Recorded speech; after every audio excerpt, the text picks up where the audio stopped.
chat section. Okay. All right. So welcome everybody. My name is Michael Kelly. I am a professor at Loyola School of Social Work in Chicago.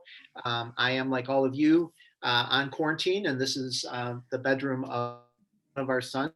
So this is my makeshift office for today. I will be mostly out of the picture in terms of talking, because I'm going to give over to these mighty school social workers that are going to talk to you about elementary school social work in a pandemic. But I do want to do a little scene setting and a little bit of the housekeeping, because we are going to try to do something. All right. So welcome everybody.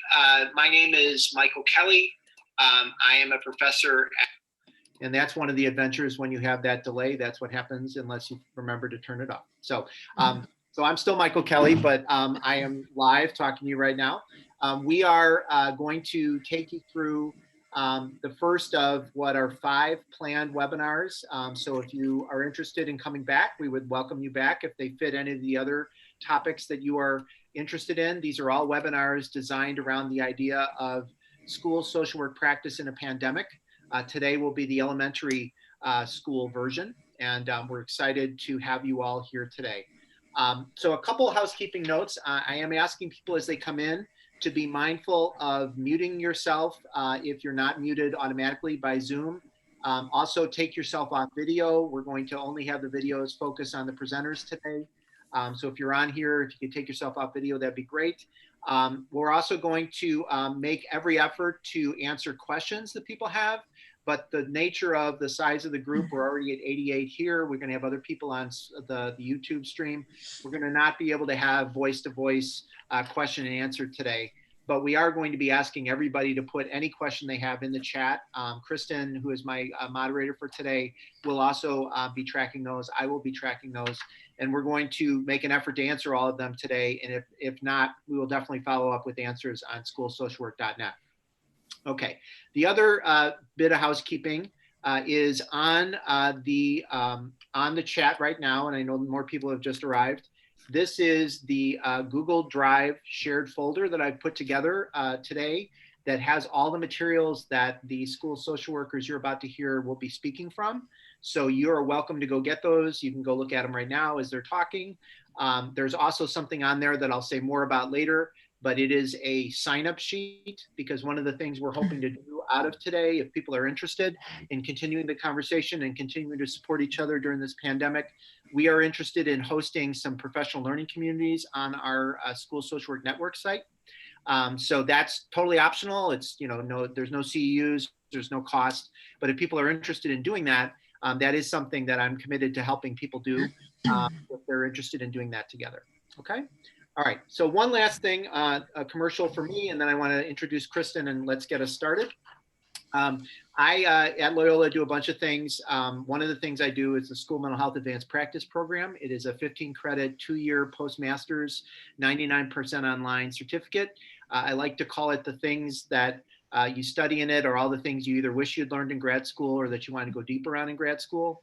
It's a professional learning community of its own. We've had 4 cohorts. We have people from 9 states in it. It is relatively cost effective in the sense that we got Loyola to go down on tuition. It's $10,000 for 2 years. You get 15 credits. You move over a salary lane in your school district. And even more than that, I think you get to be part of a really vibrant community. And you've seen a lot of those people presenting. There are going to be a bunch of them presenting next week and presenting cool stuff. So I invite you to talk to me more about that if you're interested. The other thing I want to let you know is that we continue to grow on School Social Work Network. We now have over 4,100 of us on the site. And we are really interested in continuing to support you however we can there. So I've put together with other people who are joining me from SWA, because I'm a board member of SWA, our national organization. So go join them too if you haven't already. We are doing what we call lunchtime live chats, where we get together Monday, Wednesday, and Friday from 11 to noon Chicago time, Central Time. And we come together, and they've been great. You can read some of the transcripts that we've done. And we have a nice group of people that are coming together there too. So in addition to the webinars we're about to jump into, these are ways we want to support you, and we welcome you today. All right. So let's get started with what's happening today. This was a outgrowth of conversations on the School Social Work Network, started in the early childhood group, people saying, we need to come together, we need a place to share ideas and swap what we're doing and talk about how challenging it is to do this work during this pandemic. And that then grew into me saying, okay, well, if the EC folks want to do that, what about the other grade levels? And I put out a call, and the people you're about to meet, including our moderator today, Kristen Miller, basically stepped into that call and said, I would like to be part of that. I would like to learn more about it. I would like to contribute what I know I'm doing in my school at an elementary level. And I want to talk about it in a candid way. I mean, what you're about to hear is not people who have it all figured out or have all the answers. None of us do. This is a brand new time. We're all very humbled by this, but these are amazing school social workers, and I'm very grateful to have had a chance to come together with them. So you're about to meet Kristen Miller, who's our moderator. I'll just tell you a little bit about her. She got her master's degree from Fordham and has worked in school social work for 17 years in rural and urban settings. She's been working as a school social worker for Reading Elementary School in Reading, Connecticut, in pre-K through fourth grade. She's going to talk in a bit herself about how to promote self-care for themselves and parents during this COVID-19 time, and also using positive psychology, humor, and mindfulness to do that. So Kristen, let me give over to you and welcome everyone to the webinar. Thank you, Michael. Welcome, everybody. So I've had the pleasure of working with Lisa Licata and Rebecca Swaim and Dora Elliott to prepare this for you. Rebecca is an LCSW who received her master's degree in social work from the University of Texas in Arlington. And she's been a school social worker for Grand Prairie Independent School District since 2011. Dora Elliott is a part-time grad student working towards her master's from Wayne State University in Detroit. She's going to talk to us today about some of the challenges that interns are facing now that schools are closed and shut down. Lisa Licata works as a school social worker for Rochester Community Schools north of Detroit, Michigan. And she's worked as a school social worker for the past 10 years with experience in working with students from ages 3 to 26 years old. And she earned her master's degree from Wayne State University and a bachelor's from Western Michigan University. And she's going to talk to us about connection and ways that we can connect with our students and families during this time. So right now I'm going to turn it over to Rebecca, and she's going to talk to us about some social emotional learning content and some family-friendly delivery. Thank you guys all for joining today. I think my main thing while I was so excited to do this is I miss the kids so much. And so I just want to find any way I can to help our community and just to stay connected with everybody. And so that's what we're going to talk about today, is just supporting social emotional learning from a distance while we can't be with everyone together. And so these are the main things that we've focused on when we're talking about SEL at a distance. Number one, making sure that it's a balance. So knowing that our parents are trying to do the same thing we're doing, working at home and trying to take care of their kids and teaching them. So when we throw something at them to say, oh, you need to teach them coping skills, you need to teach them this, we have to be mindful that they're doing all the other things that we're doing to keep their jobs and do all that as well. And there's a lot of stressors. And then versatility, making sure that you use things in an easy way that can be helpful, whether you have a Mac or an HP, or where you have Wi-Fi or no Wi-Fi. We've got to have a lot of different opportunities for all of our families, no matter what level they're at. And then just ease of integration, making sure that they can do it in their day. So sing a kindness song while you're washing dishes or something of that nature. And so just trying to make things that are easy for them to use. And then building connections. And I do not love being on the camera at all, but it's so important for them to know that it's us giving them this content and not we're just sending them a website. And so the more they see your face and know that, hey, we care about you, we want you to use this, they're going to be able to have the desire to use those things. And then use this as a time for a platform to build your SEL work, because right now everybody knows it's important. Everyone is stressed. Everyone is in a new uncharted territory. And so just making sure that you use this time to advocate for our profession and for the social emotional learning for the kids is important. And so I put a link in the slides for Castle Cares. So if you need definitions on SEL, make sure you go there. They're doing like webinars every week and things like that. I'm going to move into the next slide. So in our district, we have an initiative called Be Kind, GPISD. And so this is just one of the posters that we made before all of this started. So how to support your child's mental health. And we wanted to make sure that we did that again in as many ways as we can. So we have a big Spanish speaking population. So we made it versatile. And again, we made this before the pandemic, but it's so important to remind families that when kids are enduring trauma or crisis, that they need that routine more than ever. So making sure they have regular bedtimes, even if they don't have to get up in the morning, they need those regular things, and then exercise. And then how are we supporting our kids? How are we building ways to talk to them? So this is just a little blurb that we created to kind of motivate families and give them easy tips for that. And then on the next slide, you'll see, again, our Be Kind stuff is all over everything. And so our Be Kind movement for March actually was Be Kind Online, which again was very timely. And so this was the little blurb that we sent out to our families. We have it on our website. And so it worked out really well because we're living online right now, I feel like. And so all of the information that we shared in this graphic was from stopbullying.gov. But when you look at the resources, we've used a lot of these to build our guidance curriculum that we're sharing. And so if you look at NetSmarts Into the Cloud, that was created by the National Center for Missing and Exploited Children. And so there's tons of free resources. And again, it's really user-friendly. You can show them a video and have them sit next to you while you're doing your work. And so those are really cute videos, and they have them for all ages.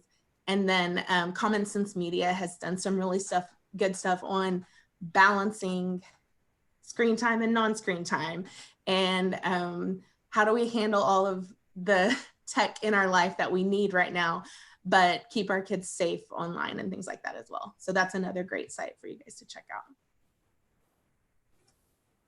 And then the next slide, this is just an example again of how to personalize your lessons. So just like we're on Zoom today, a lot of our GPISD counselors have been putting their lessons on a PowerPoint and then sharing it through Zoom. And if you can't use Zoom in your district with your kids, you could still pre-record the lesson and then share it out so that they see you with the lesson and integrating with that material. And then the next part is our theme for this month is Be Kind in Your Community. And so we're just talking about ways that we can slow the curve, or what are we going to do this week to inform our families on how to do that. So this is what we're focusing on this month. So these are just some ideas that we sent out to our families about that.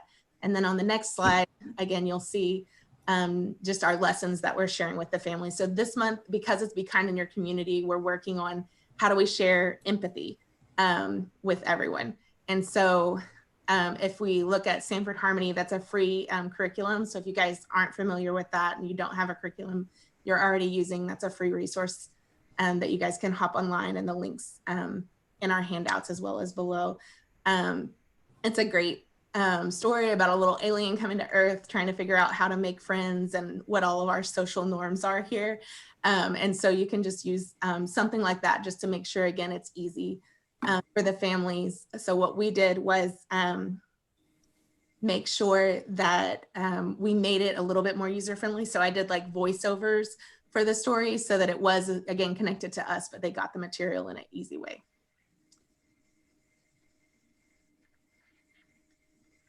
And then this is a resource page actually created for our group today by Second Step. So they compiled all the resources that they have, as well as some others.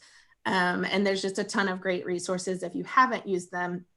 Second Step, of course, normally costs, but they're doing free streaming of their lessons, and they created their lessons online, and those are going to be there, I think, through June. And then Mind Yeti, if you need mindfulness activities for your kids, that's a great one to check into, and you can kind of go through the rest of those as well. So I appreciate them helping us out with that today. And these are some other resources that I pulled together. So Sanford Harmony, again, they made a Sanford Harmony at-home portal. If your families have trouble like logging on to things and that kind of stuff, again, we made it a little user-friendly by turning the stories into PowerPoints. And then Second Step has their videos, like we talked about. Sesame Street's created videos with like play dates with Elmo. So he's going online and they're learning how to do that with him. And then of course, literature. I love promoting SEL through literature because the students relate to those children's stories. And so these are just some resources that you can go to. So for First Book, their goal is to give a first book to a child who hasn't had access to that. And they've made some resources just for this time. The We Are Teachers are posting a lot of videos of authors reading out loud, and then Audible has free stories available for us right now. And then another company that has reached out to me is Panorama Education. And so they put together all these resources for us today and the next part. And so again, those are available all the time, but really helpful right now. So if you need to survey your kids to find out how things are going, and then the 5 virtual resources, they're little PowerPoints that are really cute and easy to do for like morning meetings virtually and those kind of things. And then at the bottom, I added just some trainings that, again, are not normally free, but during this time they are.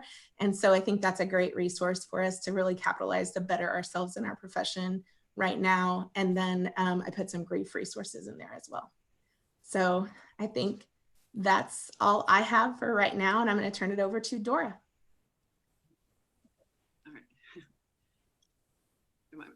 Thanks, Rebecca. So can everybody, well, I don't know if everybody can hear me, but I'm going to assume that they can. So I'm an intern, so I'm just learning. And it's kind of nice because it's almost leveling the playing fields a little bit because everybody's thrown into this new world now. So in some way, there's some, that's kind of nice. It takes the pressure off. But going into social work, especially when you work and have a family, clearly, you know, we choose to do it because we're passionate about people and children. And so losing that face-to-face time is good. Can you hear me, Rebecca? Yeah, okay. So losing the face-to-face time is, you know, dealing with the disappointment of that, honestly, has been really hard. Every week I kind of go through a list of things that I learned, where I could improve, and what I loved. And what I always love is the kids. So no matter what mistakes I made, that was really rewarding. Also losing, I'm at McGregor Elementary in Rochester, Michigan, and it's an amazing team. And I'm really sad that I'm losing this time with them, even though I'll stay in touch with them. But the learning that's going on, I know that I'm witnessing people in leadership and greatness and working together in such a great way. So I'm sad about that. Each state has different requirements for how they're handling face-to-face internships. So in Michigan, they decreased our amount of requirements by 15%. So, but now we can't do face-to-face. So we have to make that up through remote learning. I think for myself going part-time, it would be about 40 hours. I was sick before this went down, so I've been in quarantine for 7 weeks, and that put my hours up to about 70 virtual hours. So that's overwhelming. And also working, I work in community living services in Oakland County, and we're going remote, and then my class is remote in the internship. And then my children, my college children, are now home, and we're all so those boundaries of like, where do you step away from the computer? It's been great practice for that. So developing boundaries in self-care. So I've gotten much better at really carving out time. Like, I make sure I go out and walk. I don't care how cold it is, for at least an hour a day. But also an opportunity to be at the forefront of something that none of us have dealt with before. So seeing that's a learning opportunity too. So there's some advantages and disadvantages. I definitely miss seeing Lisa, who's my instructor, in discussing things in person, but we do the video chat. So, but the other things I included on here in the links was Wayne State University's recommendations for remote learning. And there's a link for free sites on there where you can do training. With Lisa, who's my instructor, we discussed some remote options, going to Michelle Garcia's social thinking website. There's a site for conscious discipline. And one thing to just kind of get away from the computer is I'm going to read The Whole Brain Child by Daniel Siegel and Tina Payne. And then Lisa and I believe, are going to have a discussion about it. There's also included a worksheet called the 4 C's, which just kind of helps you develop a discussion. So that's kind of helpful if you're reading material.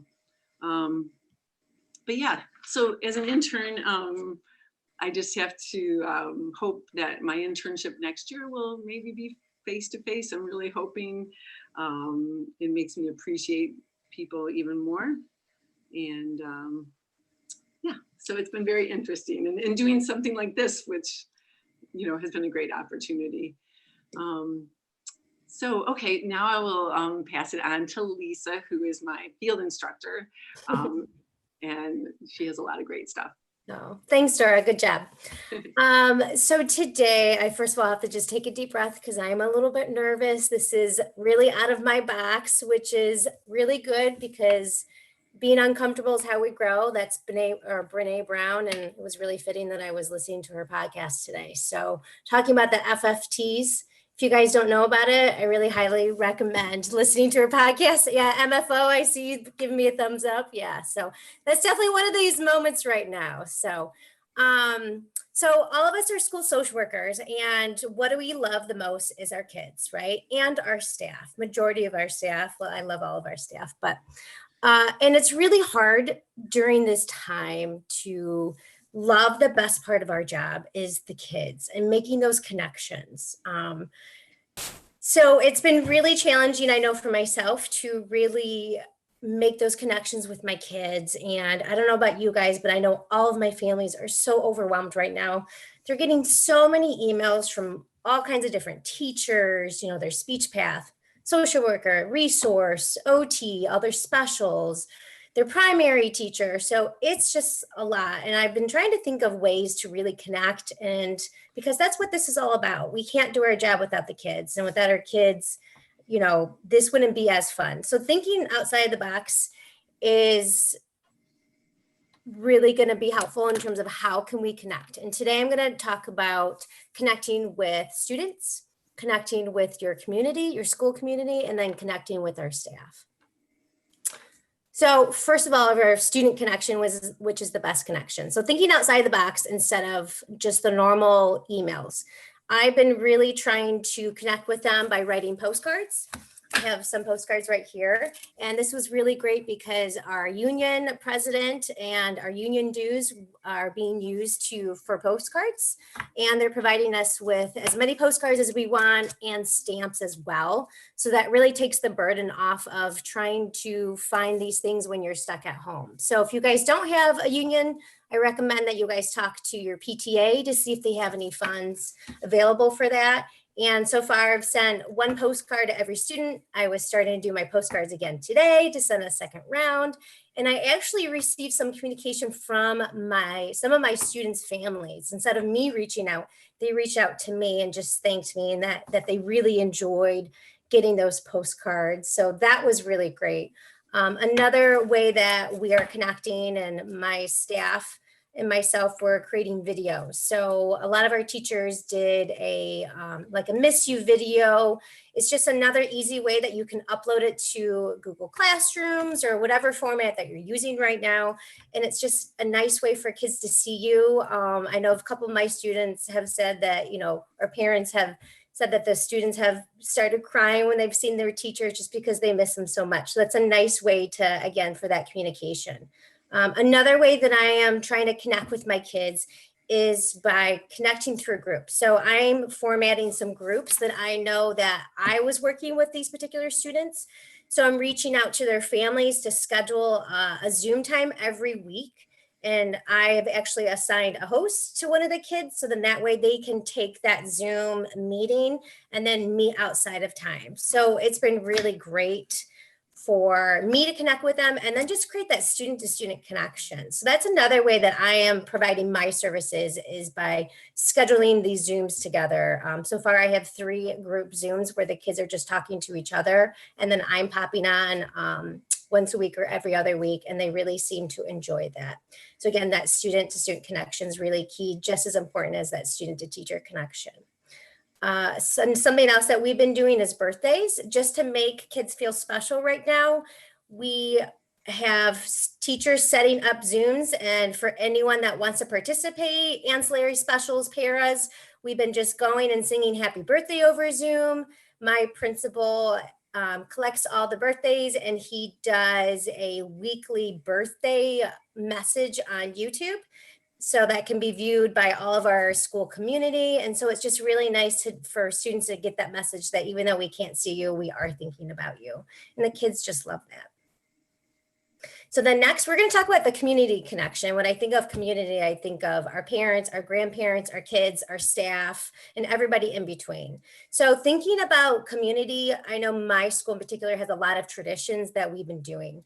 And it's really important to try and keep those traditions right now, even though we may not be able to do those traditions exactly how we used to, but revamping some of those. So we used to do, or we do still, we do like a weekly Cougar Chronicle because McGregor are Cougars. So, and our principal sets it up and he gets videos and pictures from families, videos of staff members, and every week he puts together about a 2 to 4 minute video and sends it out. And we've been doing that every week since about 4 years ago. And the families in our community just love it. Again, it's just another way to make that connection. We also recently had all of our staff do a 30-second video about just saying how much they missed you or missed our students. And, even staff members, we were watching that and crying just because it's been so long just since we've even seen each other. So that's been really nice. Something that we've been starting, a new tradition with this online learning, is everyone knows what TED Talks are. So we are doing our version of TED Talks. We call it This Week in Remote Learning, and we're highlighting a different theme.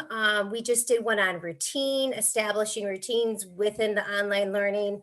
My principal is having me do something on self-care next. Again, that's just really great. We're not bombarding families with emails, but we are just providing that resource and they can view that when it's convenient. And we've gotten a lot of nice feedback about that as well.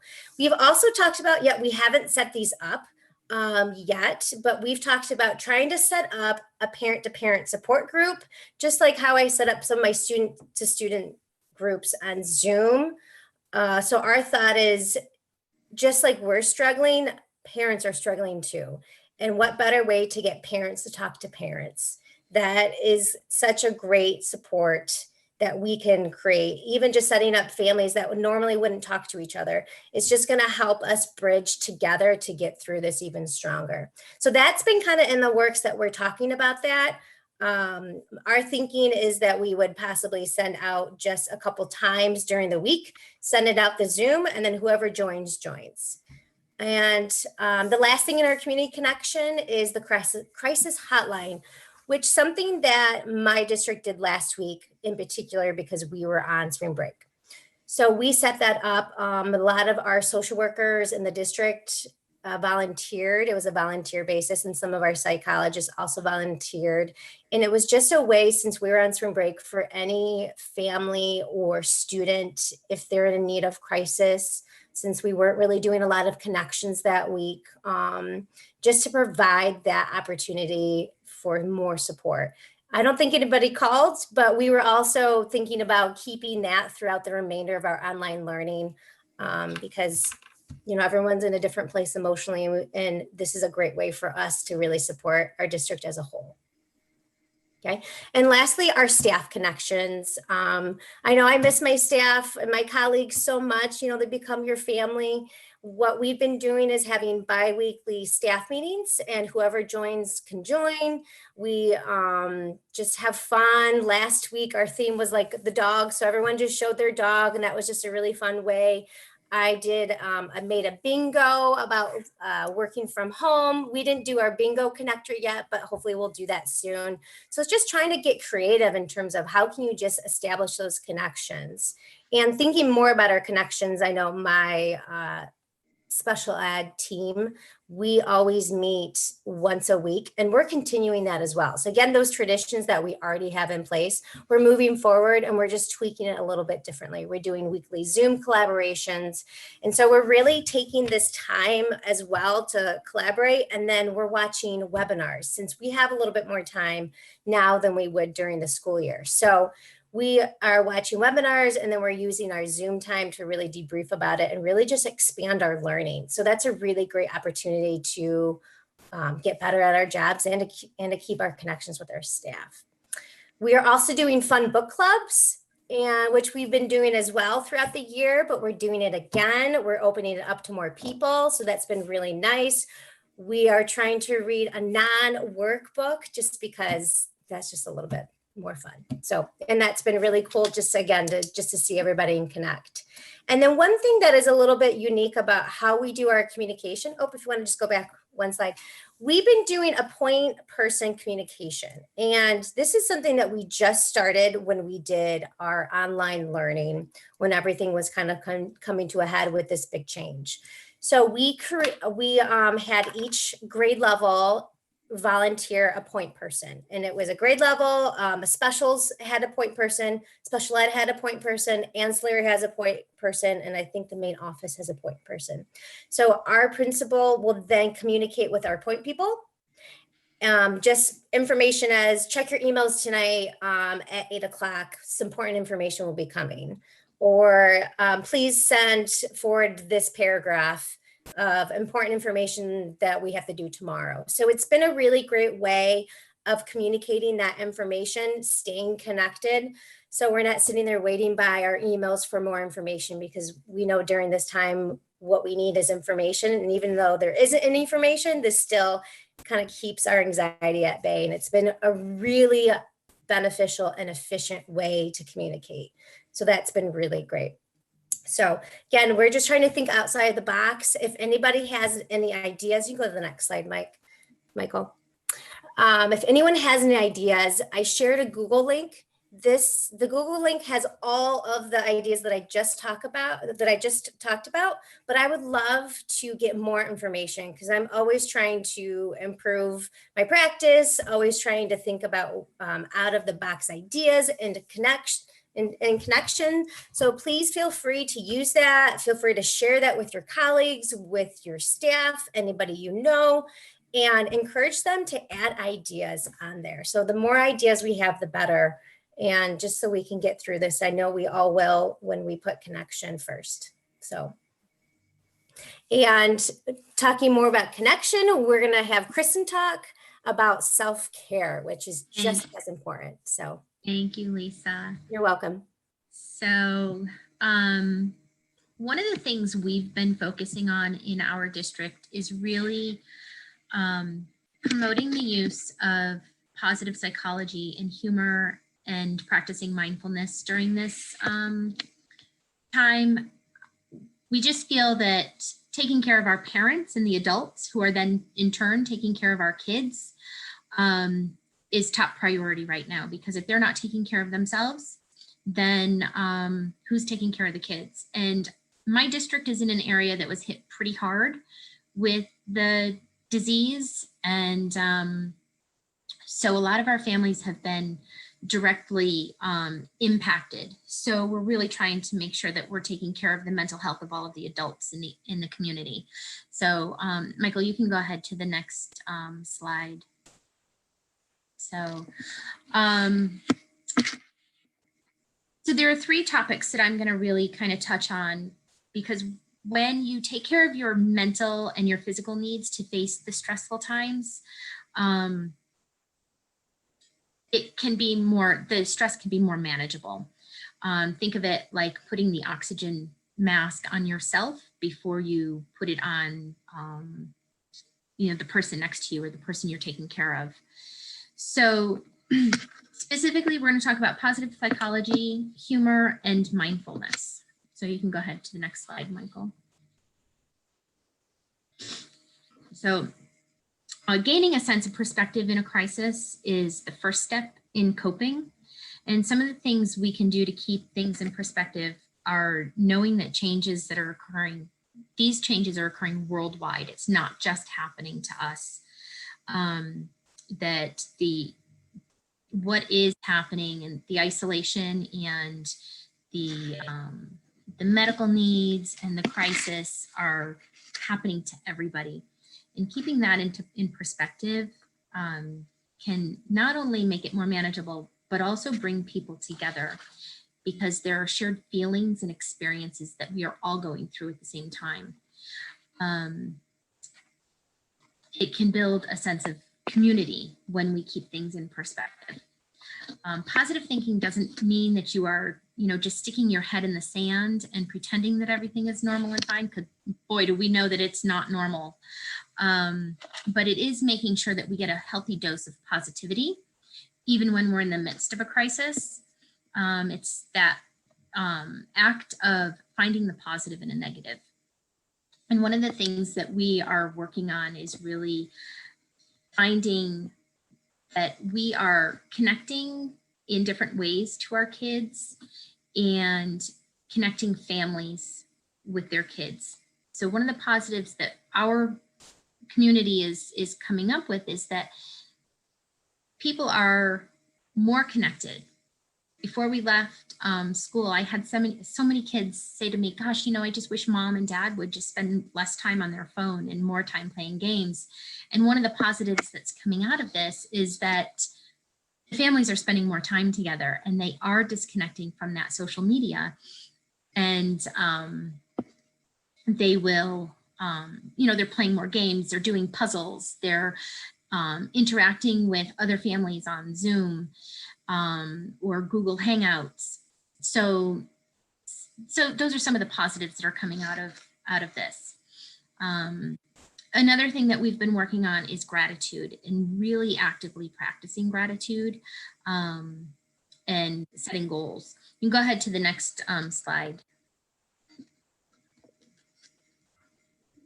And so when we talk about positive thinking, it's so important for us to help our adults, not just our kids, but the adults, check in with themselves every day. And if they find that they're mostly negative thoughts that are going on, what we do is we try and help them change them to the positive. So each week I send out a newsletter to our staff and to our parents with little habits, little examples, little tools and strategies that they can use to check in with themselves, changing their negative thoughts to positives to help change their perspective on the situation. Another thing is we encourage them to start new traditions and return to old ones that maybe that got pushed to the wayside when they didn't have a lot of time. And they are starting to create all sorts of new traditions, whether it be a weekly game night or I've had families do connect with other families and do scavenger hunts. They'll set up scavenger hunts. They all get together and somebody goes and they have a list. Nobody knows what it is. That one person says, okay, now go find this. And they scatter among their house and there are little prizes at the end. And so they're starting to build these new traditions within their families and in their community.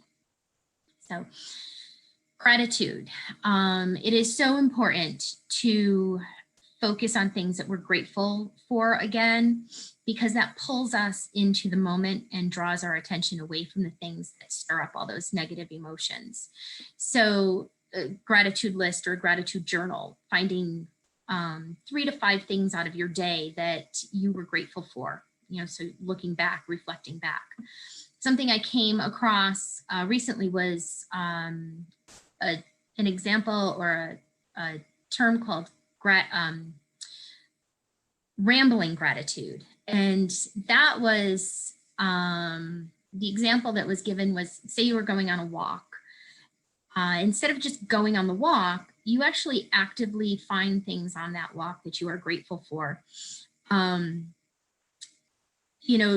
Like I'm grateful for the weather to be, it's getting warm here in Connecticut after a long, kind of cold. It's nice to be outside. So I'm grateful for the sun, grateful to have a dog to be walking. So you're actually looking, you are actively engaged in looking for things in the moment to be grateful for. And then there's planned gratitude, and that sets an intention to recognize gratitude for specific things that occur throughout your day.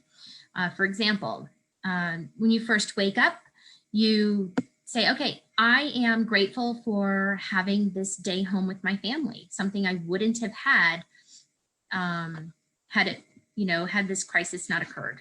So actually setting an intention.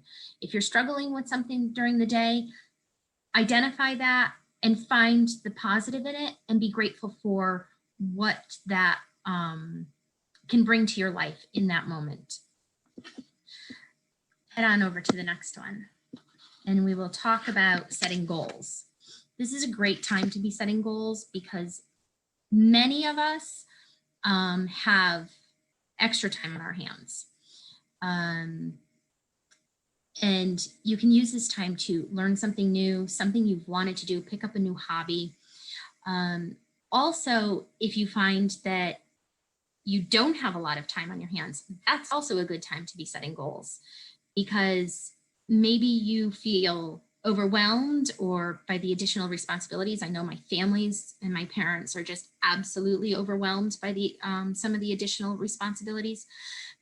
But we use that to set some goals on time management, maybe logging off of digital media at a certain time, learning that you have to set that boundary of, nope, 3 o'clock is the end of the day, or no, we're only doing math for 20 minutes today. Just setting those goals of, okay, this is what we're going to achieve. This is what we're going to accomplish to either make your day more manageable or to fill it so that it's not so empty. Next slide. And then we talk a lot about mindfulness, and our school practices mindful Mondays, where every Monday we are introduced to a new mindfulness activity, and the entire school builds on that. We've continued that during this time, and I really push it out now to the parents and to the staff as well. It is so important to also use that time to engage your mind in creative activities. We encourage our families to color and draw. Some of our kiddos, letting them know that they can draw out their answers instead of writing them. Just really engaging that other part of your mind to shift your brain away from the external circumstances and getting back into the moment and getting back into your own body. And also making sure, we send out lots of tips and tricks about nourishing your mind and your body with a healthy diet and being really mindful of the kind of content you're allowing to come into your brain during the day and what you're letting sit there, because too much of the news, too much of the social media can really interfere with your stress levels and increase them. And the eating, I know that this is a time, if anybody's on Facebook, we all know, you know, never mind the freshman 15, it's the COVID-19 instead. And I can attest to the fact that I also fall into that trap of that mindless eating just because, well, it's right here and there's not much to do. So sending out those tips and tricks and just really educating the staff and adults, and even just reminders of, look, let's stay healthy during this time, because that will also reduce our stress.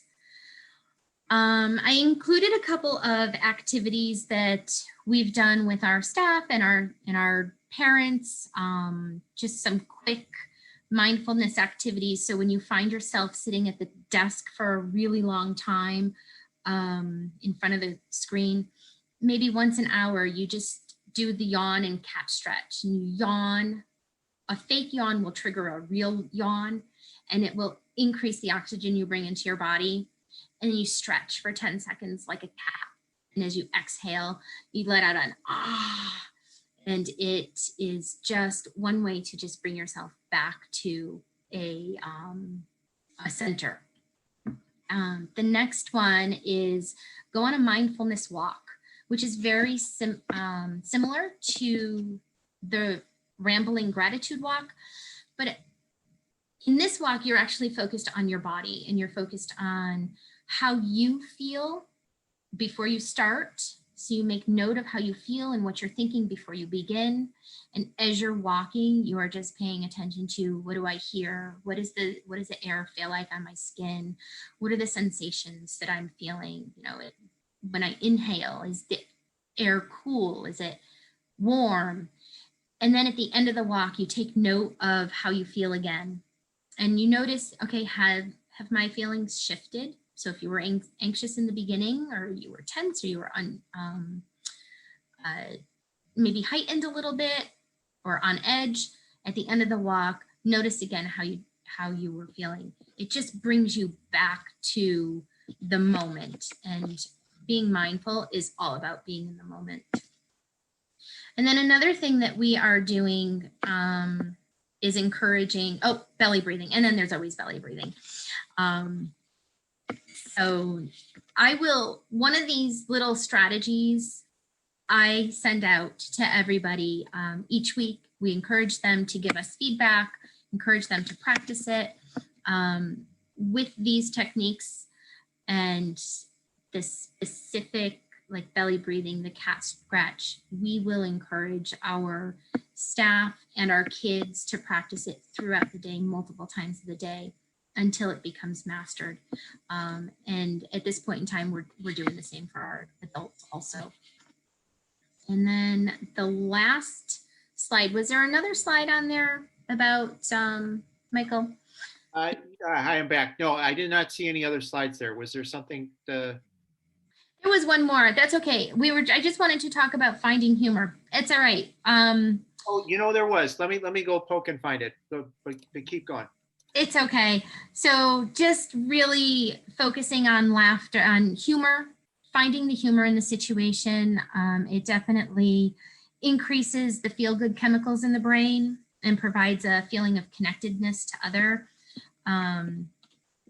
Humor relieves the emotional distress and encourages a change in the negative thinking patterns that we sometimes get caught up in, and it makes the crisis more manageable. So through this time, we encourage everybody to give yourself permission to smile or laugh. One of the things our staff has been doing to encourage humor is once a week in the beginning of the week, our tech person sends out a song, and the staff, the parents, the kids, we all dance to it and video record it. She puts it all together, and we have our own little dance video throughout the week. and they're really kind of cute and funny and just puts a smile on everybody's face. So that's it. So All right. yeah, I want to thank Rebecca and Lisa and Dora for all their hard work to put all of their great resources together, and Michael for having us come together. So thank you. Yeah, no, thank you, Kristen. Helpful.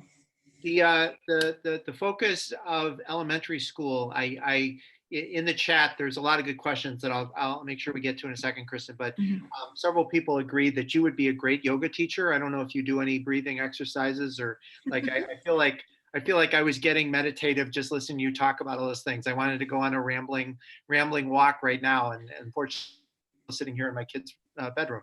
Thank you.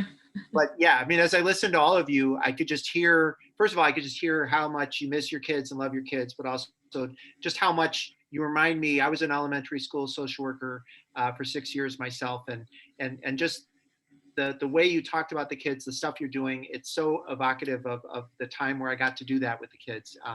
And so I'm glad they have you. I'm glad they have you in this virtual way now. We have a lot of interesting questions that I want to kind of get to.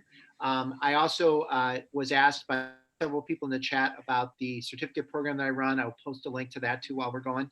A couple things have been noted, just that I think have happened in the chat, and I want to confirm. People are asking Rebecca about the poster or the one in Spanish and English, and you got confirmation that that can be shared. Can you just confirm? Yes, just they just said it's public now because they made it for the district, and so I mean we share it with our families. So just share it, but be sure to give Grand Prairie ISD credit because the art department really did work hard on the artwork for that. But. No, there's a lot of great work that all of you have done and that you've been able to marshal teams to do. So actually, that's something that I wanted to maybe ask everybody to kind of reflect on is how have you been able to keep the teams that you've built going during this time? Because Lisa was talking about actually having fun at a faculty meeting, which was fascinating to me because that didn't happen very often when I was in K-12. But it seems like there's a real community that you all have had with the adults and that you've been able to then communicate that to the kids. And I'm curious if people have any further reflections on that, because I think that's one of the real takeaways I would wish people to get from our webinar today is that if the adults are happy and are at least in the moment, like you were saying, Kristen, that's going to rub off on the kids. The kids are going to take their signal from us, right? So if we're at least taking care of our own business and enjoying ourselves as much as we can in this time, that's going to communicate to the kids that they're going to be okay. So I'm just curious if people had thoughts on that. You know, our district has been, we've dealt with a lot of trauma in our district. We are one town over from Sandy Hook. Everybody knows Sandy Hook. My principal was actually one of the victims of Sandy Hook. So we are very trauma aware. And we know that one of the, like you said, if the adults are being taken care of, then the kids are being taken care of. And that's why our focus and my focus is, look, we need to wrap around the adults. We need to make sure that the adults are feeling supported and calm and, just in a good mental health space, because when they aren't, then the kids are really concerned. So what I do is I send this newsletter out.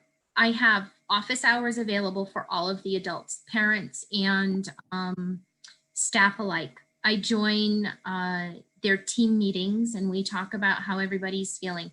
It's like group therapy all day long, all the time. And I am available to them as our two psychologists. And we really have pulled together a tremendous amount of resources for our staff also. So it's not just what I presented today, but we have a Google Classroom that is filled with resources for parents and staff on taking care of themselves, managing trauma, and how to talk to the kids, how to be self-aware. that's our main priority. And I'll do whatever I can to support them. That's awesome. That's awesome. Lisa, there was a question a couple people had about the Zoom rooms that you're doing. One of the issues that I know is happening, and I've been doing this with SWA and some of the issues that I'm trying to support people here in Illinois, different districts are defining liability with Zoom differently, or, having kids talk to each other in Zoom and you're not there all the time. Like, how did your district manage that? Like, what was the perspective you got on that? We haven't had much information from that. We've just we cannot have happy hours. That's the only kind of directive we've gotten. So that takes a lot of fun out of that. Yeah, all right. Yeah. But I know just once or twice a group has met outside. So in terms of that, I'm meeting with the kids and they're meeting additionally. So I have not had any further information from the district in terms of that. My view of it is it's just like meeting or texting or FaceTiming. And if they have the rights to do that, then as far as that goes, I'll have to do a little bit more digging, but I have not heard anything. A lot of it is what districts do and don't tell you to do. I mean, I think one of the things that I think we had to get over with pretty quickly was there is no like one message coming from anywhere, right? Like some school districts, legal department are being really decisive. Like, you can only do this. Other districts are not giving guidance at all. And both of those are a problem, right? Like the really rigid ones are making all that great stuff Kristen just talked about really hard to do. Or like, I forget who was talking about the scavenger hunt. Was that you, Kristen, or Lisa? Oh, yeah. I mean, like, there's a lot of districts that would be like, no, don't get parents together. Don't let parents know that you know each other. Like, there's a lot of weirdness that can do. At the same time, I think there's the other issue that we haven't talked about super directly today, but is important, and this could be part of the follow-up PLC if people want to join in with us, is, a lot of the kids we work with in elementary have disability, have mandated minutes. So how do you deliver that service as well?